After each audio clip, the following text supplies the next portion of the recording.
Hey there, quirky people! Today we're going to look at Loki's second episode, which is accurately titled as The Variant. While the first episode gave us a lot of exposition, the second one builds on that, but it also forms an intriguing mystery in the plot. I have to say that this show is turning out to be one of the best projects Marvel has ever created. Its critical score on Rotten Tomatoes is right up there at the top with Black Panther. And the fans are absolutely loving the work that has gone into making this series. Michael Waldron has done an amazing job writing this crazy time travel show, and the production design is literally out of this world, as the TVA actually exists outside the time and space. There's a whole lot of information hidden in every frame of this show. The Easter eggs, parallels, and references to other Marvel and non-Marvel projects are great, but Loki is also setting up a foundation for MCU's future. So without any further ado, let's take a look at all the crazy details that this new episode of Loki packs. TVA's wrist device. The mysterious hooded figure from episode 1 has been revealed to be Lady Loki, who is played by Sophia DiMartino. She lured the TVA's Minutemen in Oshkosh, Wisconsin in 1985. Here she defeated them by possessing Sasha Lane's Hunter C-20. Then she stole their resetting charges along with one of the Minutemen's wrist device. If you look closely at this device, you'd see that the exact date of the Renaissance Fair was mentioned. It was April 12, 1985. It also shows 4 options, and one of them was a time door, which Lady Loki used to escape the scene. More about Nexus Events. While speaking to Miss Minutes, Loki reveals that the TVA cannot clip a branch if it goes past the red line. And that happens after 5 units of deviation. Later, Mobius also revealed that one cannot go back in time before a variant emerges. So, this tells us that Steve would have arrived and put the stones back to their respective years only after they were taken. He couldn't have been waiting in the background while Bruce was speaking to the Ancient One, as the branches really only began after the stones were taken. So just imagine how tough it would have been for him to return the Tesseract to the 70s. He wouldn't have had a lot of time to infiltrate S.H.I.E.L.'s secure facility and put the Space Stone back. That's because people on that base were already looking for a man who matches his description, so their security would have tightened up. Anyway, let's move on to the Loki variants. Mobius showed us several Loki variants. Variant L6792 appeared as a blue-skinned frost giant Loki. Variant L1247 won the Tour de France. Now this is brilliant writing, because it is a fact that many people have cheated to win this title. And Loki is also a cheater. He is the trickster, so making his variant a title holder is as amazing as the D.B. Cooper reference. The third variant is a monstrous Loki. He could be a hulked out version of Loki. And there's also a Viking Loki variant, which is a nod to the fact that he is one of the Viking gods. Mobius mentioned that no 2 Loki variants are alike. They differ in looks and powers. And as we saw later in the episode, Lady Loki's powers are indeed different than our variant L1130's powers. Resetting charges. When asked by a Minuteman, Loki reveals how the resetting charges work. As Loki said, it basically disintegrates everything in its radius and resets the timeline. But what if there is nothing to disintegrate? I'll circle back to this point towards the end. Loki spoils the ending. As the TVA and Loki follow up on C-20's abduction, Loki reveals how Lady Loki wanted the TVA to find her. She had set up a trap for them. He said that the TVA was blinded by power and they underestimated him and her. And this is what happened at the end. Loki and the TVA walked into Lady Loki's trap at Roxcart. She won, and invited Loki to join her since he might be an important key to overthrow the Timekeepers. In the first incident, Mobius learned that Loki was trying to stall for time, and he'd catch the other variant doing the same thing. And guess what Lady Loki was doing at the end? She was also stalling for time while speaking with our Loki variant. Kang the Analyst. While speaking with Mobius, Judge Renslayer was actually recording their conversation. She described Loki as insubordinate, stubborn, and unpredictable. She said that this sounds like someone she knows. So was she talking about Kang here? He is a villain, and he could be all these things that she described. Mobius implied that one of the other analysts that Renslayer mentioned is her lover, who gives her all the gifts in her office. Now her lover in the comics is Kang the Conqueror. So is he the one that these two were talking about? Mobius knows Kang.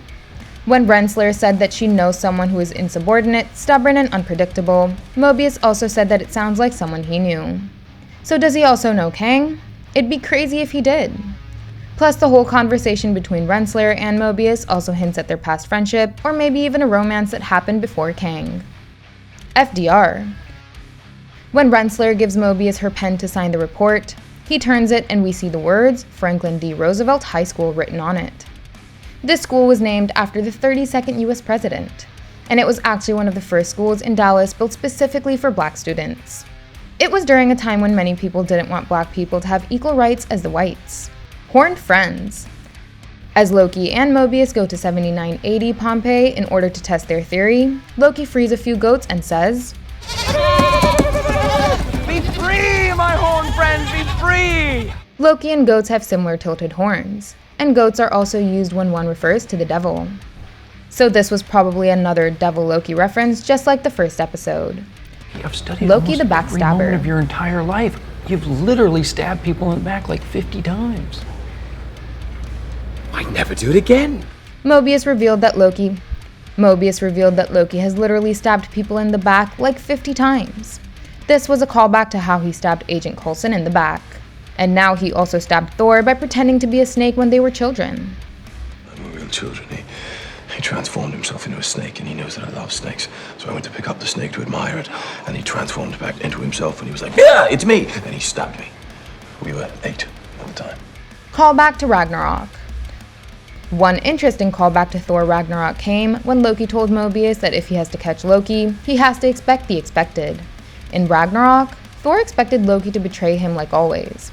That's why he stuck an obedience disc upon Loki. Another major callback to Ragnarok came when Loki saw the file which revealed the destruction of Asgard. Loki cried after knowing how his people and planet were doomed. The file also revealed the name Revengers, which was the team that included Loki, Thor, Valkyrie, and the Hulk. It revealed that 9,719 people died during Ragnarok. But the major callback came when Loki recreated the events of Asgard's destruction occurred in Thor Ragnarok with a bowl of salad. First he said that he'd push Hulk off of the Rainbow Bridge. If you remember, Hulk and Fenris fell off the bridge while fighting each other. Then Loki said that he'd light the palace on fire. And he actually did that by putting Surtur's crown in the eternal flame. Then he used Boku, which is another discontinued earthly drink like Josta, to obliterate Asgard. This is what Surtur did with his sword. With this recreation, Loki has totally changed salad for me. Pompeii. While reading the report of Ragnarok, Loki read about zero variance energy, which was mentioned in the report. This came back later on when Pompeii was being wiped out by the volcanic eruption of Mount Vesuvius. Mobius said that there was zero variance energy present. This led to how they caught up with Lady Loki later on. Loki predicts the future. While Loki and Mobius were looking through apocalyptic events between 2047 and 2051, Loki stated that a climate disaster takes place in 2048, a tsunami arrives in 2051, the swallow bird gets extinct in 2050, and Mount Krakatau erupts in 2049. This way, the show tries to tell us how 2020 may not have been the worst year for mankind. Completely screwed up the ecosystem. Roxon. Team Loki went to Roxcart in 2050 in order to apprehend Lady Loki. Since there are 2 X's in the name, I can't help but wonder that Roxcart could be a reference to one of Marvel's evil companies named Roxon Corporation. We've had Roxon Easter eggs in multiple MCU movies, and now it's time for the company to show up for real. Lokis Illusion. The hell was that? That was me. Earlier in the episode, Loki revealed the difference between creating an illusion and the duplication. And later on, we saw how he used magic to dry himself up.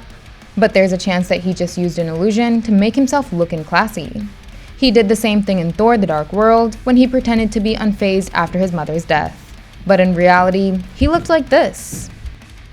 Parallels. We saw Loki give us his trademark sinister smile throughout this episode. We've seen this smile several times in the MCU. Lady Loki even made Hunter B-15 smile like Loki. But besides these smiles, we saw parallels to how Loki fell and how he made his wide-armed pose in Thor Ragnarok. Lady Loki. While Marvel was trying to keep her reveal a big secret, it was actually leaked by a set photo last year. Upon her reveal, we saw how one of her horns is broken. It is a cool nod to the comics. Like Loki, she also asserted that she is the superior form of Loki. Mobius said that Variance could have different powers, and Loki revealed how Lady Loki used an enchantment to control others while being active in the field herself. It seems that her enchantments also grant the victims with her superhuman strength. That's because this big guy was tossing Loki around like he was nothing. Anyway, one of the foreign credits listed his variant as Sylvie. Now Sylvie is actually the name of a character who was inspired by Amora the Enchantress in the comics, and she was given her powers by Loki himself. So is this a big spoiler? Is this character Sylvie, and not the Lady Loki we think she is? I guess we might find out in episode 3. The ending. Episode 2 had a massive ending as Lady Loki, or Sylvie, activated several resetting charges and sent them all across the sacred timeline. The TVA workers confirmed that she actually bombed the sacred timeline and multiple branches were created.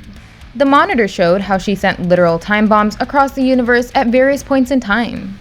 She sent these devices to Vietnam in the year 1522, Portugal in 1492, and several other locations on Earth. But she also sent these devices to Vormir in 2301, Asgard in 2004, Sakaar in 1984, Ego in 1382, Titan in 1982, Hala in 0051, and Xander in 1001. We've come across all these planets in the MCU. Now these years and planets could have been chosen randomly or by keeping specific moments of history in mind. And the resetting charges could explode and create many Nexus events, which could lead to the Multiverse of Madness as it was teased in episode 1. That could further lead us into the Multiversal War, which might be MCU's Secret Wars event. But several TVA agents were deployed to these branches, so there is a chance that most of these branches could be clipped. But still, some might become permanent. What I think is that this may or may not be a setup for Doctor Strange 2. But Lady Loki did this to create a distraction so that she could attack the TVA while they were busy pruning the branches. The trailers have showed us Loki holding 2 knives within the TVA, and the mysterious hooded figure fighting some Minutemen in the TVA. In this scene, Loki was in his same variant coat. And episode 2 revealed how Hunter B-15 hid Loki's knives in a locker, how Renslayer picked her baton to fight. So I believe that Lady Loki and Loki are headed back to the TVA before they head off to other planets and timelines.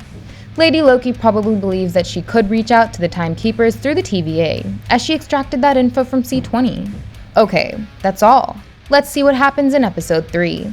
If you liked this video, then hit the subscribe button, the bell icon, and the like button. And don't forget to check out some more fun videos on our channel. Thank you, and I'll see you in the next one. Bye!